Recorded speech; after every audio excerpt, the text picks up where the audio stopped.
Hello बच्चों, मैं अनुराग अनुरागी आपका मेरे YouTube चैनल अनुरागी दद्दा क्लासेस में स्वागत करता हूं। आज मैं आपके लिए बहुत ही बेहतरीन टॉपिक लेके आया हूं। ठीक है। और इस टॉपिक में हम बहुत ही इंजॉय करेंगे। बहुत ही ज्यादा बहुत ही ज्यादा बहुत ही ज्यादा इंजॉय करेंगे।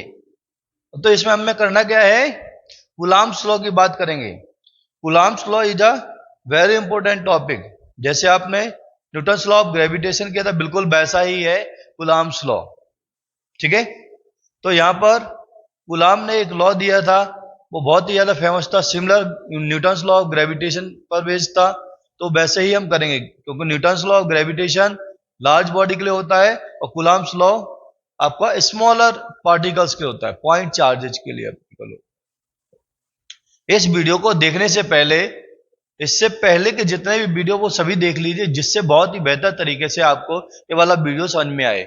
और अगर आपको मेरा वीडियो पसंद आए तो लाइक कीजिए, शेयर कीजिए। पहली बार चैनल पे है तो सब्सक्राइब जरूर कीजिए। आइए हम करते हैं स्टार्ट टॉपिक को। Coulombs law. Coulomb's law. Coulomb's law 1785। इन 1785 कूलाम ने एक लॉ दिया, किससे मिलता जुलता? न्यूटन्स लॉ ऑफ ग्रेविटेशन से मिलता जुलता। न्यूटन्स लॉ ऑफ ग्रेविटेशन मैंने आपको बताया था, F equal G m1 m2 upon R square. ठीक है। बिल्कुल मिलता जुलता आपको यहां पर एक लॉ दिया गया, रूल दिया गया। किसने? कूलाम्स लॉ ने। किसने? कूलाम्स लॉ ने। किसने? कूलाम्स लॉ ने। कैसे दिया, चलिए देखते हैं। सबसे पहले हम बात करते हैं, ये जो चार्ज, जो कूलाम्स लॉ है, ये कई सारे एक्सपेरिमेंट करने के बाद फोर्स निकाला गया, electrostatic force between two charges using torsion balance. Torsion balance का इस्तेमाल करके इलेक्ट्रोस्टैटिक फोर्स को फाइंड किया जा सकता है बहुत ही ज्यादा एक्यूरेसी के साथ। तो आइए हम स्टार्ट करते हैं स्टेटमेंट को। स्टेटमेंट क्या कहता है? स्टेटमेंट ऑफ कूलाम्स लॉ, और according to Coulomb's law, statement of Coulomb's law, इसमें आप लिखेंगे according to Coulomb's law. Coulomb's law, the force of interaction, force of interaction, force of interaction between, force of interaction between two point charges, two point point 2 point charges. Force of interaction between 2 point charges, but there are two charges are at stationary. हम यहां लिख सकते हैं between 2 point charges, stationary 2 point charges, stationary 2 point charges, रुके हुए rest में जो charges होंगे उसी पर ही कूलाम्स लॉ अप्लाई होगा। यहां पर क्या बोला?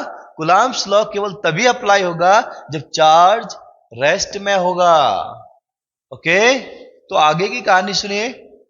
Is directly proportional to, is directly proportional to, proportional to, proportional to the product of, product of the magnitude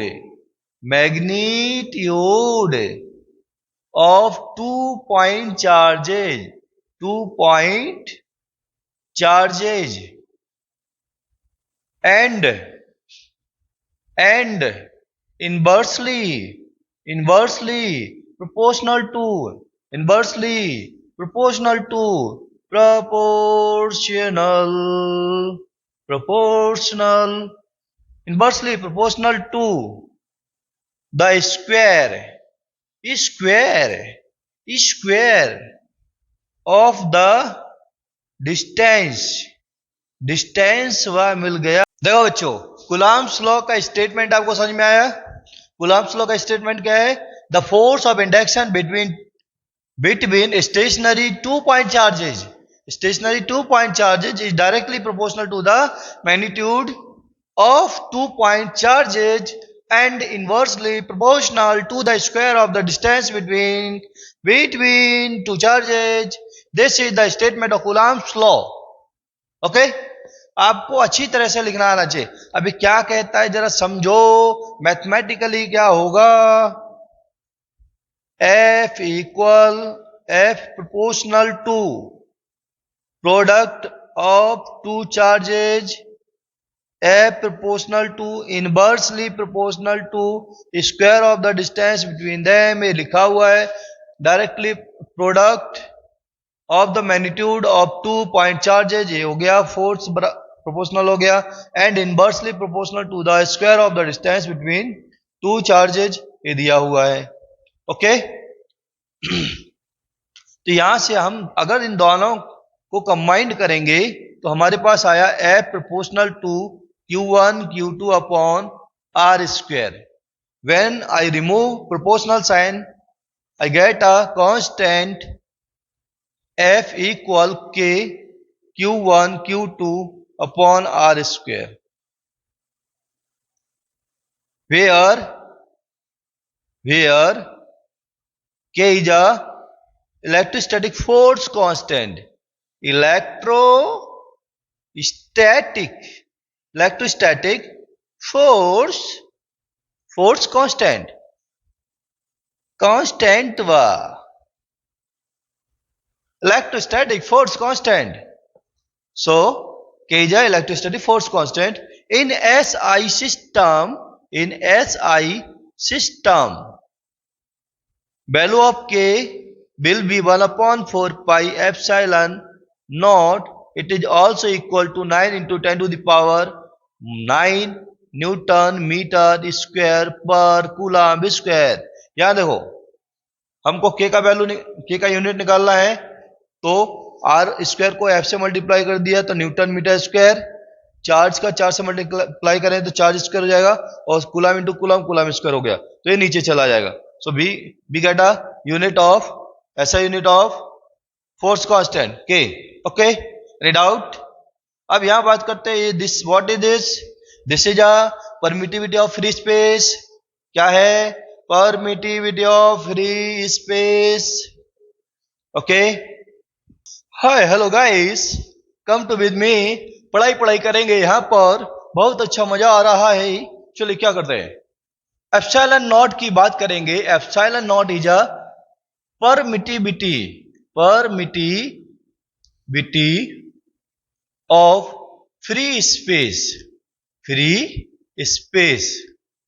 मैंने आपको बताया था K equal 1 upon 4 pi epsilon not, तो वैल्यू ऑफ एप्सिलॉन नॉट क्या होगी?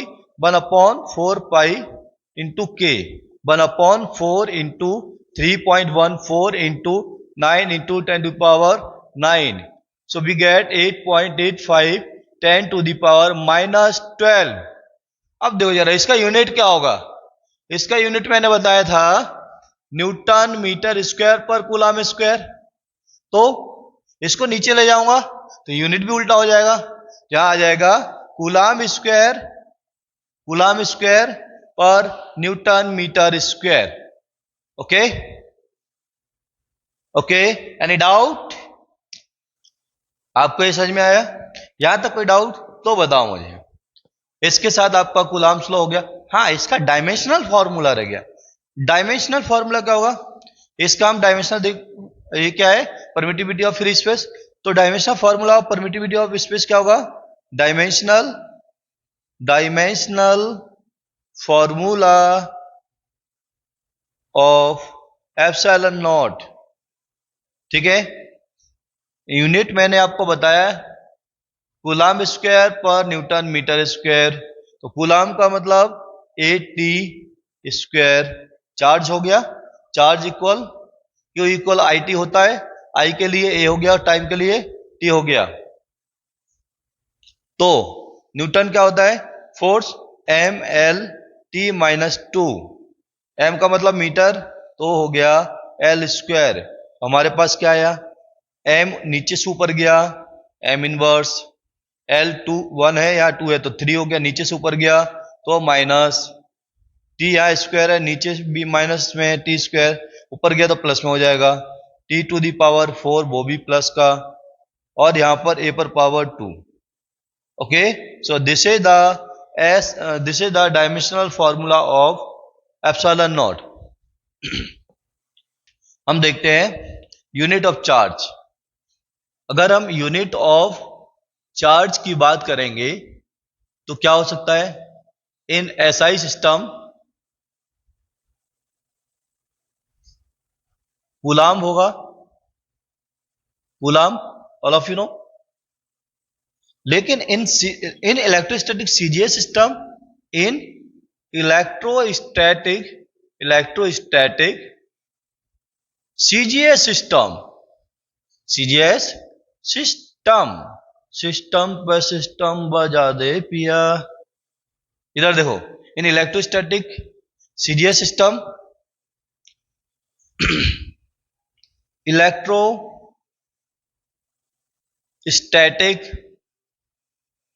यूनिट और ESU और statcoulomb, statcoulomb, ये दोनों यूनिट सीजीएस सिस्टम में होती है, चार्ज की यूनिट है। और कूलाम के साथ इन दोनों का रिलेशन क्या है वो मैं बताता हूं। 1 कूलाम इक्वल 3 × 10⁹ ESU और 3 × 10⁹ state coulomb, state coulomb. Okay, इसके अलावा इन इलेक्ट्रोस्टैटिक सीजीएस सिस्टम में एक और यूनिट है, क्या है देखते हैं, आ जाओ, देखो देखो देखो, बहुत जल्दी देखते हैं। इन electrostatic CGS system, CGS system, system पे सिस्टम, इसमें हम देखेंगे तो एक यूनिट होता है एब कूलाम, एब कूलाम, और इलेक्ट्रोमैग्नेटिक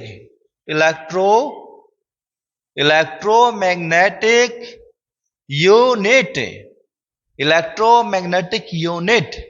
तो इसका कूलाम से संबंध क्या है? 1 कूलाम इक्वल 1/10 एब coulomb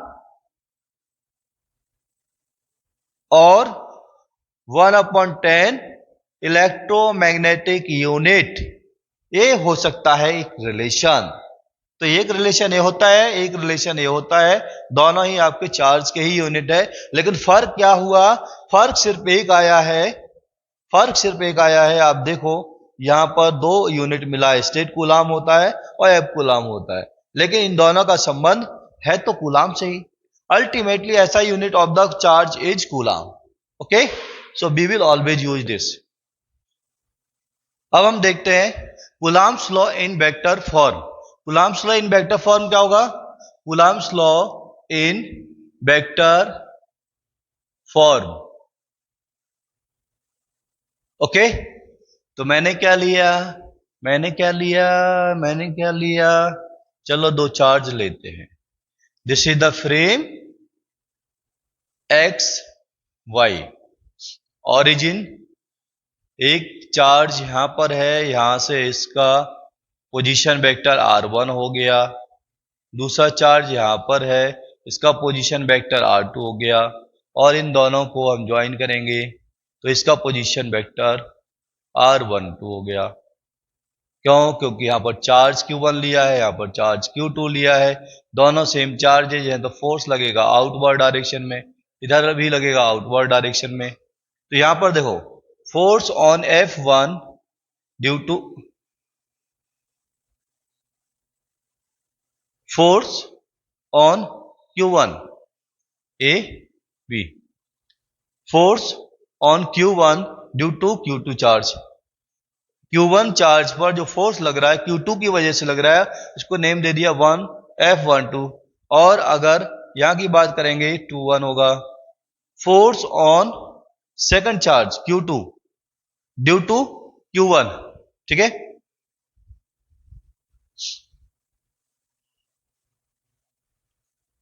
force exerted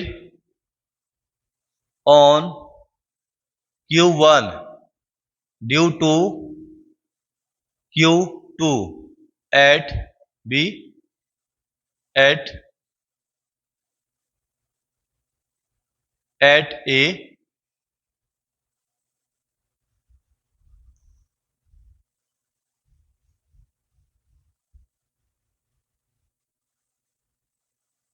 on Q1 at A due to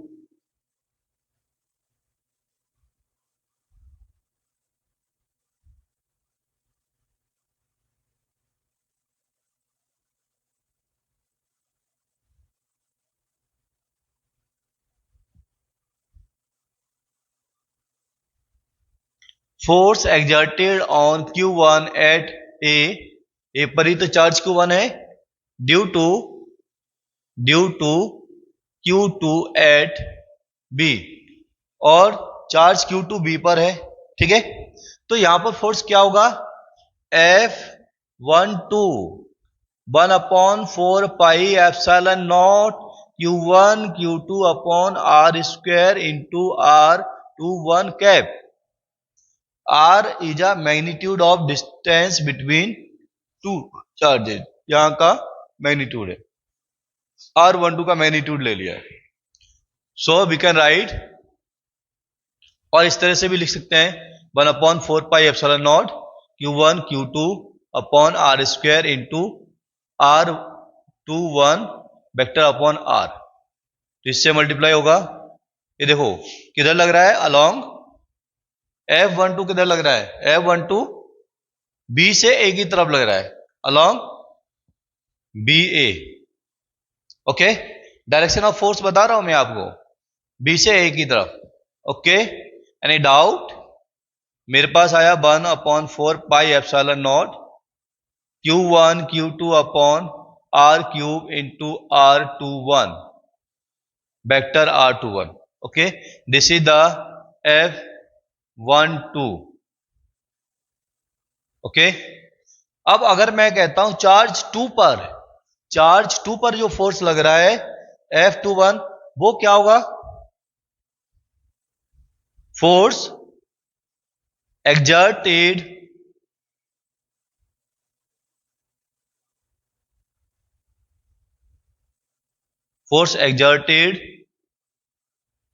on Q2 due to Q1। ये देखो Q2 पर फोर्स लग रहा है, Q1 फोर्स लग रहा है Q2 पर Q1 की वजह से, तो फोर्स क्या होगा, F21 1/4πε0 Q1 Q2 upon R square into R12 cap, ठीक है। और इसको हम कैसे लिख सकते हैं, किधर है, अलोंग, फोर्स किधर लग रहा है, अलोंग इधर लग रहा है ना, A टू B कितना हो जाएगा, 1/4π Q1 Q2 upon R square into R12 vector upon R। So we get 1/4πε0 Q1 Q2 upon R cube into vector R12 vector. समझ में आया इतना? कोई दिक्कत? आओ हम यहां देखते हैं, कोई दिक्कत? एक रिलेशन समझ लो, बहुत प्यारा सा है, बहुत मजेदार रिलेशन है। पहले इसको समझो, उसके बाद ही आगे करेंगे। यहां देखो भाई, मैं जब A से B की तरफ गया तो मेरा पोजीशन वेक्टर R12 था। जब मैं B से A की तरफ गया तो इसका उल्टा होना चाहिए, क्योंकि मेरी डायरेक्शन तो बदल गई कि नहीं बदल गई? बदल गई ना। तो हम देखते हैं क्या होगा।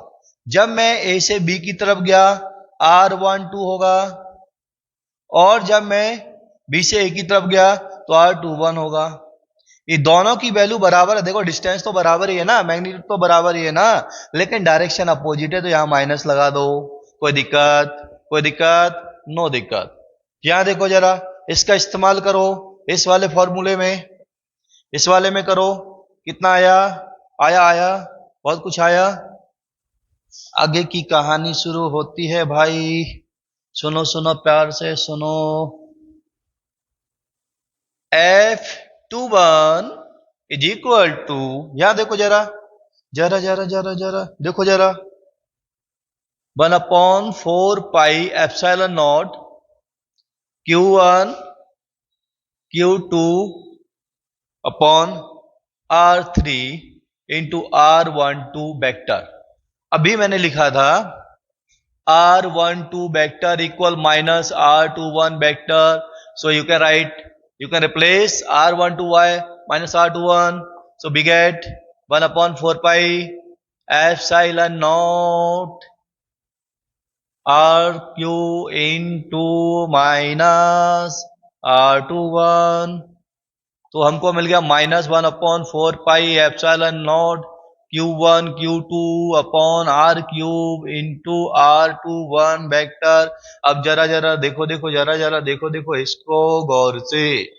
ए रहा 1/4 pi epsilon not Q1 Q2 R cube, यहाँ R21 है तो I can write F12, this is the minus F12 vector F, यहां पर vector F21। You can see my guys, देख सकते हो ये दोनों बराबर है मैग्नीट्यूड में लेकिन अपोजिट है डायरेक्शन में। तो इसका मतलब है Coulombian force always obey the Newton's third law of motion. क्या करता है, यहां से निकल के आ रहा है Coulombian force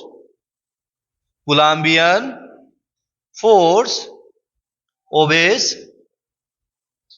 the Newton's third law of motion motion। आपको समझ में आया? इसके अलावा भी इसकी प्रॉपर्टी है, Coulomb's law is a conservative force.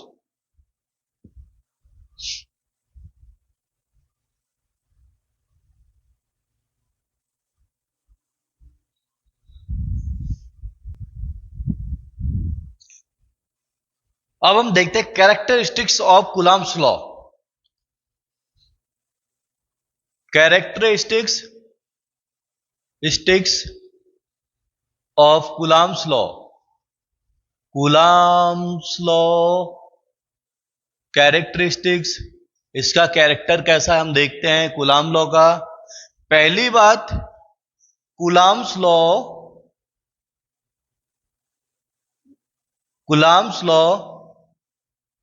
is valid only for rest charges के लिए ही वैलिड है, केवल और केवल रेस्ट चार्ज के लिए वैलिड है, मोशन में करने वाले चार्ज के लिए बिल्कुल भी वैलिड नहीं है। समझे? अगला पॉइंट देखो, Coulomb's law is only valid for point charges. It is valid for point charges। अब भाई पॉइंट चार्जेज क्या होते हैं? What is the point charge? Point charge का मतलब है, मैंने यहां पर दो चार्जेज लिए तो इसका साइज, जो चार्ज का साइज है, इसकी दोनों चार्जेज के बीच के डिस्टेंस से बहुत बहुत बहुत छोटा है। हम कहते हैं हम कार से यहां से दिल्ली जाएंगे, आगरा से दिल्ली जाएंगे, मैं कार से आगरा से दिल्ली गया तो कार का जो साइज है बहुत छुटकू सा है, लेकिन आगरा और दिल्ली के बीच का डिस्टेंस बहुत बड़ा है, बहुत बड़ा है। तो कंपेयर करने पर क्या होगा, आपकी जो कार है वो पॉइंट साइज हो गया। अब यहां चार्ज की बात करें तो चार्ज का जो साइज है इन दो चार्जेस के बीच के गैप से बहुत बहुत बहुत छोटा है, इसलिए हम इसको पॉइंट चार्ज कहेंगे। नेक्स्ट पॉइंट, मैंने बोला Coulomb's law is a central force. Coulomb's law is a central force. It is a central force which is always acts along the line joining. Which is always acts along the line joining. अगर charge like charges है तो जिस line से जुड़े हुए उसी line में बाहर की तरफ फोर्स अप्लाई होगा। एक इधर है, एक इधर है फोर्स, दो फोर्स है, देयर आर टू फोर्सेस। ठीक है।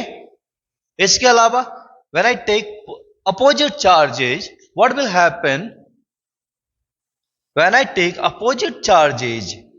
मैंने लिया माइनस क्यू और प्लस क्यू, तो क्या होगा? फोर्स लगी लगी लगी इनसाइड इनसाइड लगेगा, force of attraction, force of attraction, एक दूसरे को खींचेंगे, आजा मेरे पास, आजा मेरे पास, एक दूसरे को अपने पास बुलाएंगे। लेकिन वो क्या है? पास नहीं जाने का, पास बुलाने का पर नहीं जाने का। तो वो पास तो बुलाता है पर नहीं जाता है। So we can say force is applying towards inside of the charge. ठीक है। यहां पर भी बराबर बराबर फोर्स लगेगा। आगे हम देखते हैं, it is a conservative force, it is a conservative force, conservative force क्या है? ये कंजर्वेटिव वाला फोर्स है। चाहे किसी रास्ते पर लग रहा हो फोर्स, वर्क डन चाहे किसी भी रास्ते पर हो, हमको नहीं मतलब। So work done does not depend on path, so we can say force is conservative force. हम आपसे बोले थे Coulomb's law obey the Newton's third law of motion. Coulomb's law obeys Newton's third law of motion. Motion motion motion motion motion, ये देखो आपको हमने बोला था Coulomb's law Newton's third law of motion को भी फॉलो करता है। इसके अलावा Newton's Coulomb's law is also follow the inverse square law. It obeys the inverse square law. Inverse square law कैसे? क्योंकि न्यूटन भी इनवर्स स्क्वायर लॉ को फॉलो करता है और ये भी इनवर्स स्क्वायर लॉ को फॉलो करता है। कैसे करता है हमने बताया था आपको कि भूलना नहीं, फिर भी आप भूल गए। आइए, आपको मैंने बताया था कि भूलने का नहीं, फिर भी भूल गए। 1/r² is inverse square law. Okay. जितने भी न्यूमेरिकल है चैप्टर में सभी मैं एक साथ एक वीडियो में बना के डाल दूंगा, जिससे आपको प्रॉब्लम नहीं आएगी, आपको बार बार प्रॉब्लम नहीं आएगी। और आपको अगर मेरा वीडियो पसंद आया है तो लाइक कीजिए, शेयर कीजिए, और पहली बार मेरे चैनल पर आए हैं तो सब्सक्राइब जरूर कीजिए। वीडियो को लास्ट तक देखने के लिए थैंक यू।